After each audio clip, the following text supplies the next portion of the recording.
அதாவது ஒருத்தன் வேதனைப்படுறான், வா நாங்க போறோம், இப்படி இதை பண்ண போறோம், அதை பண்ண போறோங்கிற பப்ளிசிட்டிலாம் இல்லாம ஒரு ரியாலிட்டியான தலைவன் நான் போறேன், அவங்கள பார்க்குறேன், யாருக்குமே தெரியக்கூடாது அப்படின்ட்டு போயிட்டு வரான் பாருங்க, அந்த தலைவன் தாங்க நமக்கு தேவை. தொல் திருமாவளவன் ஐயா அங்கே போய் பார்த்தாங்க. பார்த்துக்கிட்டு அந்த வடிவேலு ஒரு படத்தில் சொல்ற மாதிரி என் பாக்கெட்டில் ஒன்றுமே இல்லைப்பான்னு சொல்லிட்டு வந்துட்டாங்க. காங்கிரஸை பொறுத்த மட்டில் ஒட்டுமொத்தமான ஒரு மௌனத்தை அவங்க கடைபிடிச்சிட்டாங்க. அவங்கள பொறுத்த மட்டும் அவங்களுக்கு இருக்கு 4% வாக்கு. இப்போ அடுத்த தேர்தலில் நம்ம திமுக விட்டு வெளியே போய் வேற எது கூட கூட்டணி வச்சா இந்த 4% குறைஞ்சிரும். இல்லைன்னா நம்ம இந்த சமயத்துக்கு திமுகவுக்கு எதிராக நம்ம ஏதாவது கருத்து பதிவிட்டா நம்ம எங்கேயா நம்ம சார்ந்தவங்களை ஒரு எம்எல்ஏ நிறுத்திடலாம், அது நமக்கு பறி போயிடலாம். இப்படிங்கிற கணக்கீட்டில் அவங்க அந்த உயிரை பற்றி எல்லாம் கவலைப்படல. திமுக நிறைய யோசிக்க வேண்டியது இருக்கு. திமுகவை பொறுத்த மட்டில் விஜய் அவங்க ஏதோ மற்ற அரசியல் கட்சி தலைவர்களை மாதிரி எல்லார்ட்டையும் அப்படி பேசிட்டு அப்படி தேர்தல் வரைச்சுமே நம்மளுடைய விளம்பரங்கள்னால நம்ம விஜய் அவங்களை வீழ்த்தி விடலாம் அப்படின்னு ஒரு கணக்கீடு இருந்தால் திமுக கண்டிப்பா இந்த பெரிய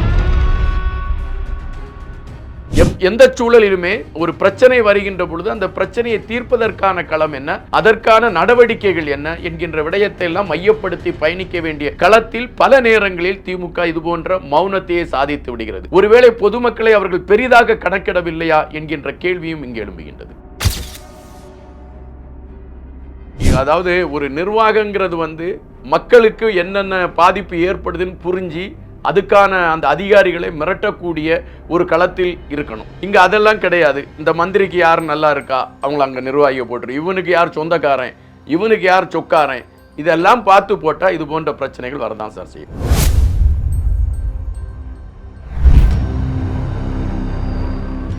டிஎன் மீடியா நேயர்களுக்கு வணக்கம். இன்று நம்முடன் நேர்காணலுக்காக அரசியல் விமர்சகர் இன்பா அவர்கள் இணைந்திருக்காங்க. வணக்கம் சார். வணக்கம் சார். பெரிதும் எல்லாருமே எதிர்பார்த்துட்டு இருந்த விஷயம், இந்த சிவகங்கை அஜித்குமார் வீட்டுக்கு விஜய் அவர்கள் போவாரா போக மாட்டாரா அப்படின்ற மாதிரி யாருக்கிட்டையும் எந்த ஒரு அறிவிப்பும் இல்லாமலே நேற்று பார்த்தீங்கன்னா போயிட்டாரு. இதை நம்ம எப்படி எடுத்துக்கலாம்? அரசியலாக எடுத்துக்கலாமா, ஒரு அண்ணனாக அந்த வீட்டுக்கு போயிருக்காரா? இல்லை, இது அரசியலாக எடுக்க முடியாது. ஏன்னா விஜய் அவங்க போவாங்க அப்படிங்கிறத நம்ம தான் முதல்ல சொன்னோம். அது அவங்க போகிறதுக்கும் ஒரு 4 ஹவருக்கு முன்னாலே சொல்லிட்டோம். அவங்க கண்டிப்பாக சிவகங்கைக்கு இன்னைக்கு போவாங்க இல்லை நாளைக்கு போவாங்க அப்படிங்கிற ஒரு கருத்தை பதிவிட்டிருந்தோம். ஆனால் அவங்க ஈவினிங் ஒரு 7:30 மணிக்கிட்ட போயிருக்காங்க. போய் அங்கே போய் பார்த்துருக்காங்க. ஆனால் இது அரசியலாக அவங்க பண்ணணும்னு நினச்சிருந்தால் அவங்க போகக்கூடிய அந்த புரோட்டோக்காலை வெளியே கசிய விட்டுருக்கலாம். ஒன்று.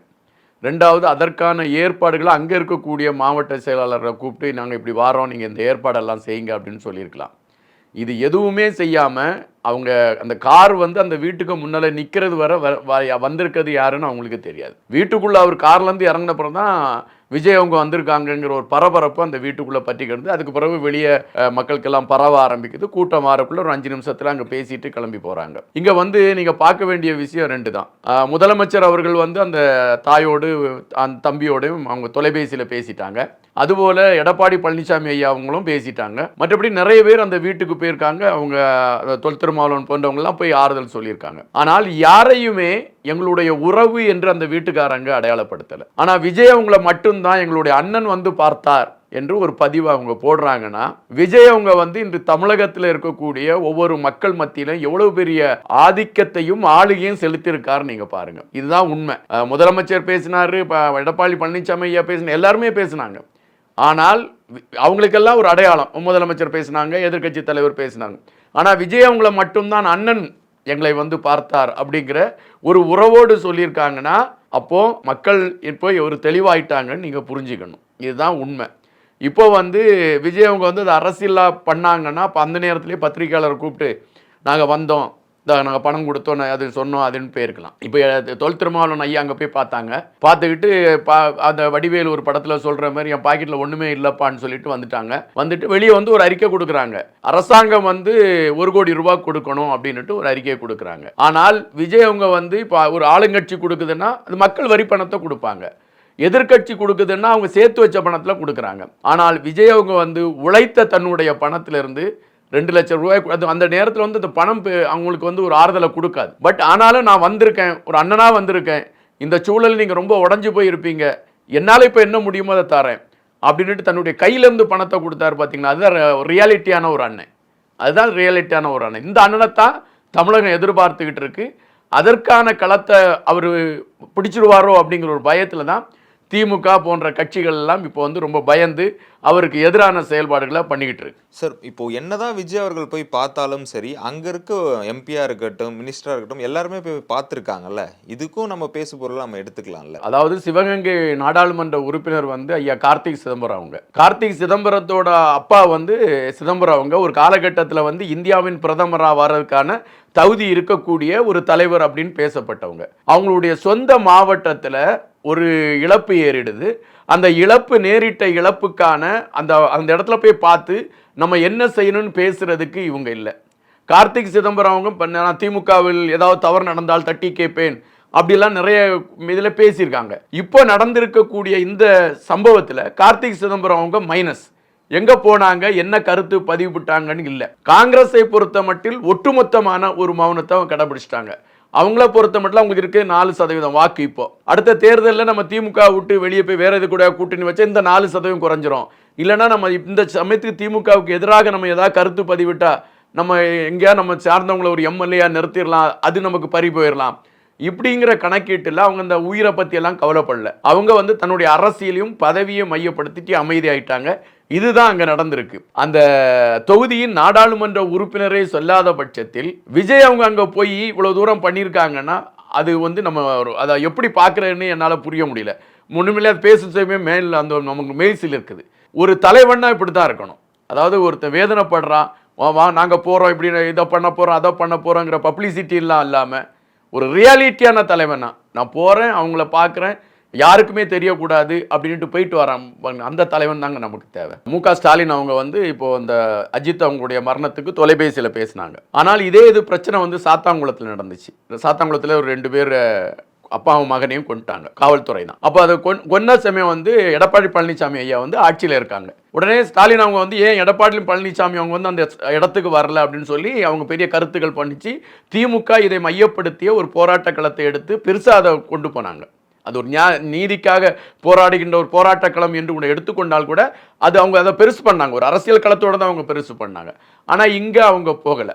ஆனால் தூத்துக்குடிக்கும் விஜய் அவங்க போனாங்க, அந்த 2 பேர் மரணத்துக்கும் போனாங்க. அது மாதிரி ஒவ்வொரு இடங்கள்லையும் மக்கள் பாதிக்கப்படுகின்ற இடங்களுக்கெல்லாம் ஒரு அப்போல்லாம் அரசியல் கட்சி தொடங்கலை. அவங்க தூத்துக்குடிக்கு போச்சமே வந்து அரசியல் கட்சி தொடங்கலை. அவங்க இந்த மக்கள் மன்றம் அந்த இயக்கத்தை மையப்படுத்தி தான் பயணிச்சிட்டு இருந்தாங்க. அப்போ போய் அவங்க ஹெல்ப் பண்ணாங்க. தூத்துக்குடி துப்பாக்கி சூட்லேயும் அவங்க வந்து அரசியல் கட்சி தொடங்கலை. ஒரு தலைவராக இல்லாமல் ஒரு சராசரி மனிதராக அப்போ போய் பார்த்தாங்க. அதேமாதிரி இலங்கையில் மக்கள் பாதிக்கப்பட்ட பொழுதும் அதற்கான ஒரு களத்தையும் எடுத்ததில் வந்து விஜய் அவங்க வந்து முக்கியமான ஒரு களத்தில் இருந்தாங்க. இப்போ வந்து அதே பாணி தான் அவங்க கையில் எடுத்துருங்க. நான் ஒரு அரசியல் கட்சி தலைவர், எனக்கு நீங்கள் வாக்கு போட்டுருவீங்க, இங்கே இருக்க மக்களெல்லாம் எனக்கு ஓட்டு போட்டுருவீங்க, அந்த கால்குலேஷன்லாம் அவங்கள்ட்ட இல்லை.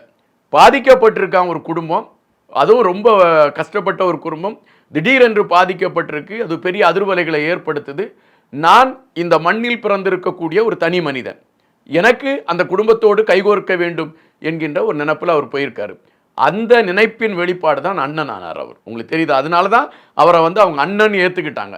இது வந்து அந்த திமுக வந்து நிறைய யோசிக்க வேண்டியது இருக்குது. திமுகவை பொறுத்த மட்டில் விஜய் அவங்க வந்து ஏதோ மற்ற அரசியல் கட்சி தலைவர்களை மாதிரி எல்லார்ட்டையும் அப்படி பேசிட்டு அப்படி தேர்தல் வரச்சமையும் நம்மளுடைய விளம்பரங்கள்னால நம்ம விஜய் அவங்கள வீழ்த்தி விடலாம் அப்படின்னு ஒரு கணக்கீடு இருந்தால் திமுக கண்டிப்பாக இந்த பெரிய பாடத்தை படிச்சிடும். ஓகே சார், இப்போ வந்து பார்த்தீங்கன்னா 4 வருஷத்துக்கு முன்னாடி இந்த சாத்தான்குள விஷயத்துக்காக திமுக வந்து அப்போ ஆட்சியில் இல்லை, எடப்பாடி தலைமையில் ஆட்சி இருந்துச்சு ஏடிஎம்கேல.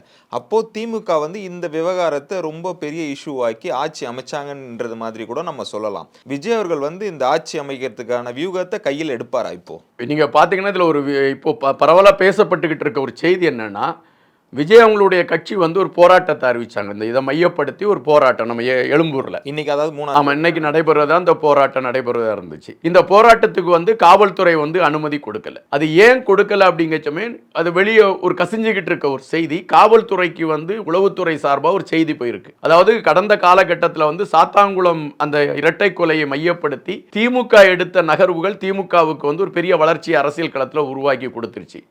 அதுபோல இந்த போராட்ட களத்தில் விஜய் கட்சி எடுக்கக்கூடிய நகர்வுகள் விஜய் கட்சிக்கு வந்து ஒரு பெரிய வளர்ச்சியை கொண்டு கொடுக்கக்கூடிய ஒரு களத்தை அமைஞ்சிடும்.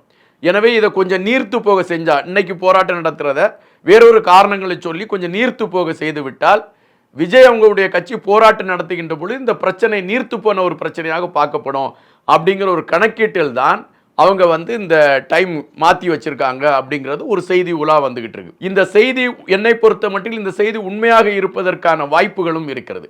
காரணம், நான் குறிப்பிட்டது போல அந்த போராட்டம் எழும்பூரில் நடைபெறுவதாக இருந்தால் கண்டிப்பாக விஜய் அவர்கள் ஒருவேளை அந்த போராட்டத்தில் கலந்து கொள்வார் என்கின்றதை நான் அழுத்தமாக பதிவிட்டேன். திடீரென்று இதுபோன்ற அந்த போராட்டத்தில் அவர் கலந்து கொள்வதற்கான ஒரு வாய்ப்பு இருந்திருக்கும். அப்படிப்பட்ட சூழலில் பெரிய அதிர்வலைகளை தமிழகத்தில் ஏற்படுத்திவிடும். அப்படி ஏற்படுத்துகின்ற அந்த பட்சத்தில் விஜய் அவர்களுடைய வளர்ச்சி என்பது, விஜய் அவர்கள் வந்து இந்த மரணத்தை வைத்து தன்னை வளர்த்து கொள்ள வேண்டும் என்கின்ற அடிப்படையில் நான் அந்த கருத்தை பேசவில்லை. அரசியல் களத்தில் சாத்தாங்குளத்தை மையப்படுத்தி எப்படி திமுக தன்னை அடையாளப்படுத்தி கொண்டதோ அதுபோன்ற ஒரு களம் விஜய் அவர்களுக்கு உருவாவதற்கான ஒரு சூழல் இருக்கிறது என்பதை மையப்படுத்தி தான் இந்த கருத்துக்களை நான் பதிவிடுகிறேன். எனவே இப்பொழுது வந்து திமுகவை பொறுத்த மட்டில் அந்த நாளை தள்ளி கொடுத்தது, இவைகள் அனைத்துமே விஜய் என்கின்ற அந்த பிம்பத்தின் மீது இருக்கக்கூடிய ஒரு பயம் அவர்களுக்கு. அந்த பயம் வந்து தான் இப்போ வந்து அவங்களுக்கு என்ன செய்யலாம் ஏது செய்யலான்னு தெரியாமல் அவங்க இது பண்ணிக்கிட்டு இருக்காங்க. சாத்தாங்குளத்தில் நீங்கள் எவ்வளோ ஸ்பீடாக எடுத்தீங்க, அதை ஏன் இந்த விடயத்தில் எடுக்கலை அப்படிங்கிறது ஒரு கேள்வி இருக்குது. அது மாதிரி இன்னொரு கேள்வி கூட எடுத்து வைக்கிறாங்க. அதாவது தமிழகத்தில் திமுக ஆட்சியில் 24 பேர் வந்து இது மாதிரி மரணத்தை தழுவிருக்காங்க இந்த 4 வருஷம். ஆமாம், இந்த 4 வருஷத்தில் அப்படி ஒரு செய்தி வருது. ஆனால் அந்த 24 பேரும் மரணத்தை தழுவின்ற பொழுது முதலமைச்சர் மு.க. ஸ்டாலின் அவர்கள் சொல்லக்கூடிய வார்த்தை, சட்டம் கடுமையான நடவடிக்கை எடுக்கும், இது போன்ற ஒரு நடவடிக்கை இனிமேல் நடக்காது அப்படிங்கிறத சொல்கிறாங்க. ஆனால் தொடர்ச்சியாக அது நடந்து கொண்டு தான் இருக்கிறது. இப்போ கூட பார்த்தீங்கன்னா அந்த அஜித்குமாரை வந்து தாக்கின விடயத்தில் இப்போ என்ன சொல்கிறாங்க, அது சிறப்பு காவல் படையை சார்ந்தவர்கள் தான் தாக்கியிருக்காங்க, எனவே அந்த இதெல்லாமே நாங்கள் கலைக்கிறோம் அப்படின்னு சொல்லிட்டு இப்போ அது ஒரு அறிவிச்சிருக்காங்க. ஆனால் இன்னொரு விடயத்தை நம்ம இது யாருமே அது பெருசாக எடுத்தாங்களான்னு தெரியல.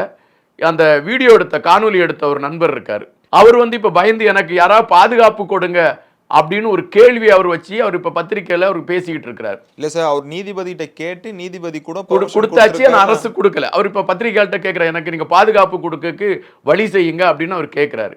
இந்த அவல நிலையை யாருக்கு போய் அது குற்றவாளியாக நிறுத்தும்? ஒரு ஆட்சியில் இருக்கக்கூடியவர்கள் ஒரு நேர்மையான முறையில் நீங்க அதாவது ஒரு விசாரணை நடக்கிறது என்றால் அதற்கு யார் சாட்சியாக இருந்தாரோ அந்த சாட்சிக்கு நம்ம பாதுகாப்பு கொடுக்கணும். அந்த சாட்சி இப்போ வெளியே வந்து எனக்கு பாதுகாப்பு கொடுக்கல அப்படின்னு சொன்னால் அது ஒட்டுமொத்தமான குற்றச்சாட்டு யார் மீது போகுது? திராவிட முன்னேற்ற கழக ஆட்சி மீது தான் போகுது. இதை அவர்கள் ஏன் இன்னும் கவனத்தில் எடுக்கவில்லை என்பதுதான் நமக்கு ஒரு பெரிய கேள்வியாக இருக்கிறது. எந்த சூழலிலுமே ஒரு பிரச்சனை வருகின்ற பொழுது அந்த பிரச்சனையை தீர்ப்பதற்கான களம் என்ன, அதற்கான நடவடிக்கைகள் என்ன என்கின்ற விடயத்தை எல்லாம் மையப்படுத்தி பயணிக்க வேண்டிய களத்தில் பல நேரங்களில் திமுக இது போன்ற மௌனத்தையே சாதித்து விடுகிறது. ஒருவேளை பொதுமக்களை அவர்கள் பெரிதாக கணக்கிடவில்லையா என்கின்ற கேள்வியும் இங்கே எழும்புகின்றது. இப்போ கூட பார்த்தீங்கன்னா ஒரு தெரியாத செய்தி, பலருக்கு தெரிந்திருக்குமான்னு தெரியாது. நேற்று பெய்த மழையில் ஒரு ஒயர் அத்து விழுந்துருச்சு. அதை ஒரு 12 வயது சிறுவன் தெரியாமல் கால் மிதிச்சிடறான், அவன் மரணத்தை தழுவிறான். இப்போ வந்து அந்த மக்கள் போராட்டத்தை நடத்திக்கிட்டு இருக்கிறாங்க, அந்த இபி நிர்வாகியை வந்து உடனடியாக கைது செய்ய வேணும்னு. இது இந்த ஒரு துறையிலே நடக்கலை. நீங்கள் இந்த 4 வருஷத்தில் தமிழ்நாட்டில் வந்து, அதாவது குறிப்பாக நான் சென்னையை சொல்கிறேன், சென்னையில் வந்து எந்த சாலைகளாவது ஒழுங்காக இருந்திருக்கான்னா பாருங்கள். பாதாள சாக்கடை தொடங்குறாங்க, குடிநீருக்கு தோன்றாங்க, அடுத்தது பார்த்தீங்கன்னா ஒயர் போடுறதுக்கு தோன்றாங்க, அடுத்தது பார்த்தீங்கன்னா கேபிள் போடுறதுக்குன்னுட்டு இன்னொருக்கா தோன்றாங்க, ரோடு போடுவாங்க, அடுத்த நிமிஷமே திருப்பி தோண்டப்படும். தோண்டப்படுகின்ற ரோடாவது சரிசமமாக போடப்படுகிறதா என்றால் இல்லை. அதுக்கு அது கான்ட்ராக்ட் எடுத்து பண்ணக்கூடியவன் அவன் வாட்டில் தோண்டுவான், சும்மா மண்ணை அப்படி போட்டுட்டு போவான். நீங்கள் ஒன்றும் இல்லை, நாகல்கேணி எண்டில் இருந்து திருநீர்மலை போகிற ரோடை நீங்கள் போய் பாருங்கள், எவ்வளோ குண்டும் குழியுமா இருக்குது, அதில் எவ்வளோ வாகனங்கள் போயிட்டுருக்கு. இதுவரை அதற்கு யார் நடவடிக்கை எடுத்தானா? யாரும் எடுக்கலை. இது சென்னையில் இருக்கக்கூடிய பெரும்பாலான சாலைகளில் இதே தொடர்ந்துக்கிட்டு இருக்கு.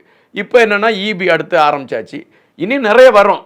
அதாவது ஒரு நிர்வாகங்கிறது வந்து மக்களுக்கு என்னென்ன பாதிப்பு ஏற்படுதுன்னு புரிஞ்சு அதுக்கான அந்த அதிகாரிகளை மிரட்டக்கூடிய ஒரு களத்தில் இருக்கணும்.